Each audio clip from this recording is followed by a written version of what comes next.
Today's video is for Terminator 2 Judgment Day from 1991, directed by James Cameron. The music composer is Brad Friedel. The casting was by Molly Finn. The set dresser was Craig Barron. The boom operator was Nicholas R. Allen. And the cast included Joe Morton, Linda Hamilton, and Earl Bone.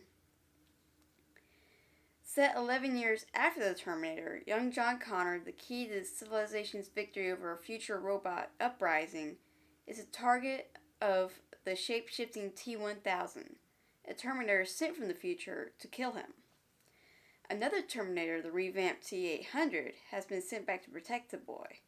As John and his mother go on the run with the T-800, the boy forms an unexpected bond with the robot. So this was a really good sequel. I really enjoyed it, and there were several deleted scenes that I think should have stayed in. Industrial Light and Magic's computer graphics department had to grow from 6 artists to 36 to accommodate all the work required to bring the T-1000 alive. Production took sufficiently long that Edward Furlong's growth caused the production team to have to make certain adjustments to the shoot.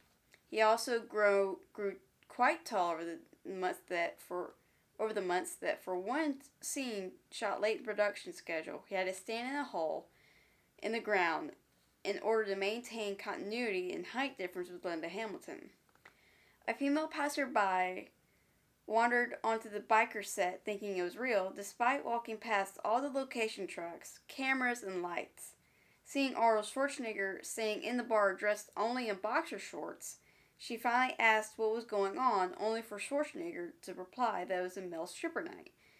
I mean, I don't understand that, though. How do you walk past all the cameras, all the trucks, and all these people? I'm assuming the director was there as well, so how do you walk past everybody, and how do you not recognize Arnold Schwarzenegger? Because wasn't he pretty famous at this time now?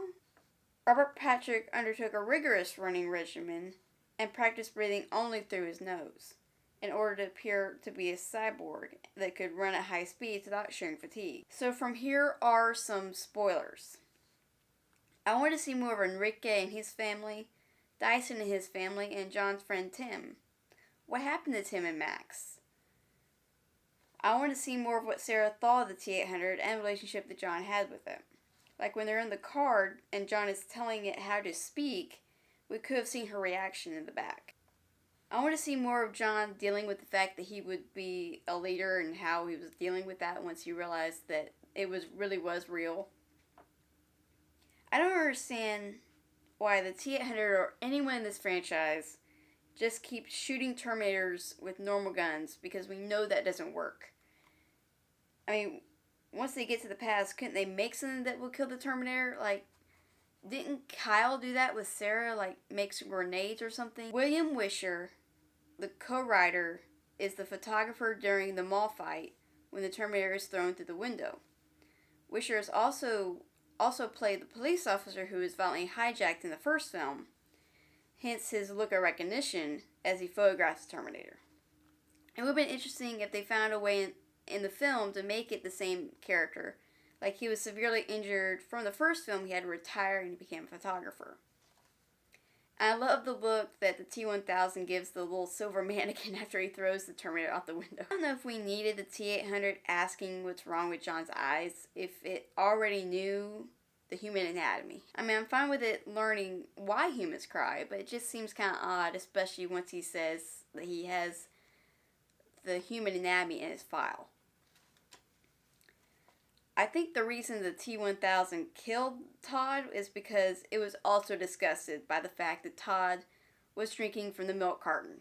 John makes the T-800 promise he won't kill anyone, but there are several times of people being thrown around, and especially into concrete walls, that should result in being killed. I mean, John should have made some adjustments to that promise. I don't understand why the T-1000 just doesn't stay in the forms of people he kills. Like when he's in the hospital as a security guard looking for Sarah, he switches from that form back to being the cop. It's like, that doesn't make any sense, especially when he's in the hallway of the rooms. And it doesn't make sense for a cop to be there. It makes more sense for a security guard to be there. Why didn't Enrique's dogs bark when they saw the T-800? And everybody's so calm when they see him. It would have been interesting if Enrique and the group found out that Uncle Bob was a Terminator. 11 cameras were used to capture the explosion at Cyberdyne headquarters. And when they get to the that iron factory or steel factory, where exactly were they going? Did they know? Were they looking for a way out? Were they looking for a way to kill the T-1000? And we see the T-800 pick up and throw so many people around. Why couldn't it just pick up Sarah and carry Sarah around the factory instead of having to drag her around? And why couldn't the T-1000 call for John? Why does it try to make Sarah call for John if it's going to do it anyway? I like the road ending more than the old Sarah ending. The road ending works either way if you have a sequel or not.